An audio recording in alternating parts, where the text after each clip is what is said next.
আসসালামু আলাইকুম।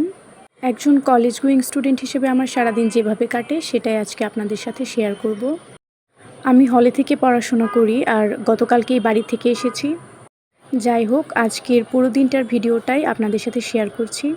তো ঘুম থেকে উঠে আমি প্রথমেই নিজের বেডটা গুছিয়ে নিচ্ছি আর এরপর গাছে পানি দিয়ে নেব। আসলে গাছগুলো আমার রুমমেটের, যেহেতু আমরা কেউই বেশ কিছুদিন রুমে ছিলাম না, তো গাছগুলোতে পানিও দেওয়া হয়নি আর কোনো যত্নও করা হয়নি। গাছগুলোর অবস্থা একদম নাজেহাল হয়ে আছে। যাই হোক, গাছে পানি দিয়ে তারপর ফ্রেশ হয়ে এখন আমি চলে যাচ্ছি বাইরে। আমি যেহেতু কালকেই বাড়ি থেকে এসেছি, তো আমার সকালের মিলটা দেওয়া ছিল না, এজন্য বাইরে যাচ্ছিলাম খাবার কিনতে। এছাড়াও আরও বেশ কিছু প্রয়োজনীয় জিনিসপত্রও কেনার ছিল। এই জায়গাটা কিন্তু খুবই সুন্দর, যদিও মানুষের ভিড়ে এই সৌন্দর্য উপভোগ করার খুব একটা চান্স পাওয়া যায় না। এখন যেহেতু অনেক সকাল, তাই খুব একটা মানুষের ভিড় ছিল না। তো এই যে সব জিনিসপত্র কিনে নিয়ে এখন হলের দিকে যাচ্ছি।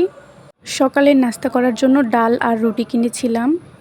বাইরে বেশ ভালোই গরম ছিল, এজন্য বাইরে থেকে এসে তারপর কিছুক্ষণ রেস্ট করে খেয়ে দিয়ে এখন পড়তে বসে গিয়েছি।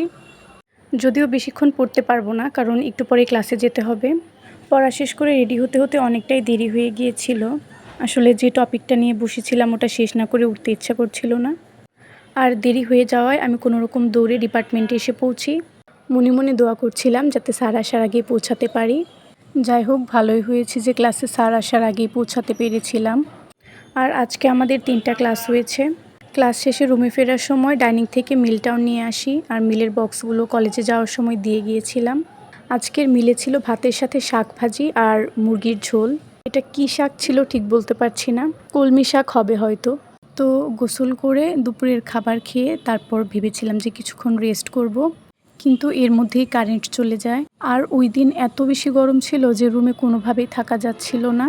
তাই ব্যালকনিতে গিয়ে বসেছিলাম, এখানে অনেক ভালো বাতাস বইছিল। এমনিতেও এখানে বসে বসে সময় কাটাতে বেশ ভালোই লাগে। এরপর রুমে এসে পড়তে বসে যাই। আর এখন প্রায় বিকেল হয়ে গিয়েছে আর আমার একটু ক্ষুধাও লেগে গিয়েছিল, এই জন্য একটা আপেল খেয়ে নিয়েছিলাম।